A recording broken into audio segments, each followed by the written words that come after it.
Dans le prochain épisode de Demain nous appartient. Tandis que Lilian est placé en garde à vue, la mémoire d'Alex commence à revenir. En parallèle, l'heure du procès a sonné pour Victor et Audrey est au cœur d'une affaire de vol. Attention, les paragraphes qui suivent contiennent des spoilers sur l'épisode de Demain nous appartient diffusé demain soir sur TF1. Si vous ne voulez rien savoir, ne lisez pas ce qui suit. Mardi 8 mars dans Demain nous appartient.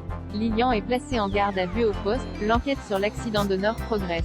En effet, Damien a découvert que le véhicule des Lopez Diallo correspond à celui qu'il a renversé. Bien que Lilian ait un alibi, il a toutefois un sérieux mobile pour en vouloir à Nord. Sur un coup de sang, il aurait très bien pu foncer sur celle qui lui a brisé le cœur. Dans le doute, le commandant Constant rencontre le procureur Perrault et lui demande une commission rogatoire pour faire examiner le véhicule. Comme rien de concret ne justifie une telle requête, Sébastien lui rappelle cependant qu'un véhicule circulant sur la voie publique doit être parfaitement en règle. Si ces hommes devaient tomber par hasard sur la voiture des Lopez Diallo, ils ne feraient que leur travail en l'examinant scrupuleusement. Pendant ce temps, Lilian se rend au chevet de Nord qui dort encore. À défaut d'avoir le courage de le lui dire en face, il en profite pour déclarer qu'il est tombé amoureux d'elle avant d'ajouter qu'il n'aurait jamais pensé que les choses se passeraient de la sorte. En arrivant à son tour, Cédric indique à son fils qu'il ne peut pas rester là car les visites sont uniquement pour la famille.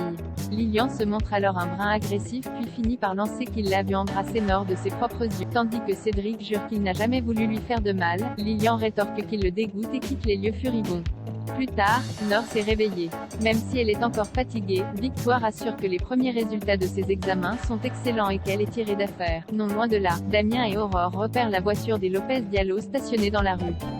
En constatant des traces de choc à l'avant et que l'un des miroirs des rétroviseurs a été changé, les policiers ont assez d'éléments pour obtenir une commission rogatoire. Peu après, ils perquisitionnent leur domicile et découvrent le téléphone de secours de Lilian dans son sac de sport. Le commandant Constant place donc officiellement l'adolescent en garde à vue. La mémoire d'Alex commence à revenir. Alex a vraiment envie de redevenir ostréiculteur et espère recouvrer la mémoire en reproduisant les gestes qu'il a fait pendant des années. Aussi sollicite-t-il l'aide de Noah pour lui réapprendre le métier.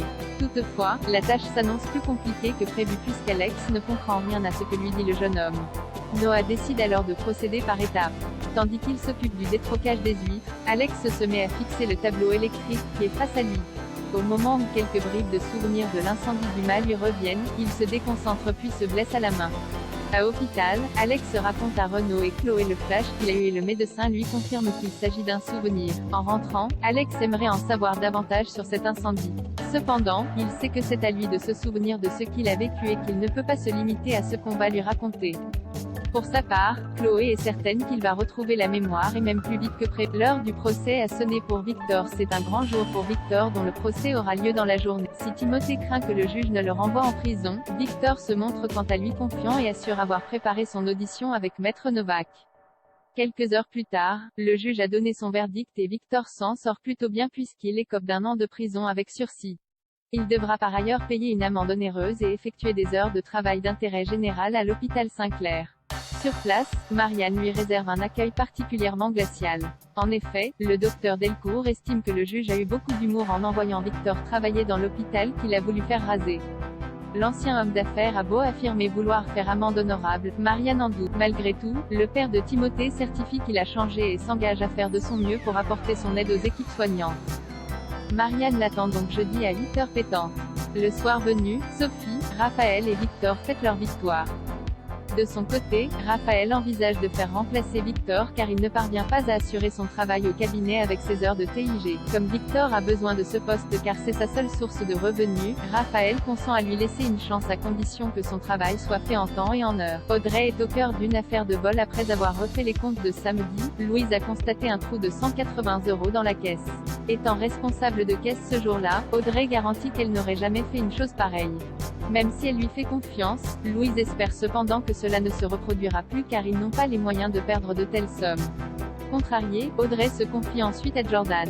En effet, elle a peur d'être licenciée pour quelque chose qu'elle n'a pas fait. L'adolescent lui fait remarquer que cela aurait pu être n'importe qui mais Audrey, qui était la responsable de caisse ce jour-là, pense qu'il est normal qu'elle rende des comptes.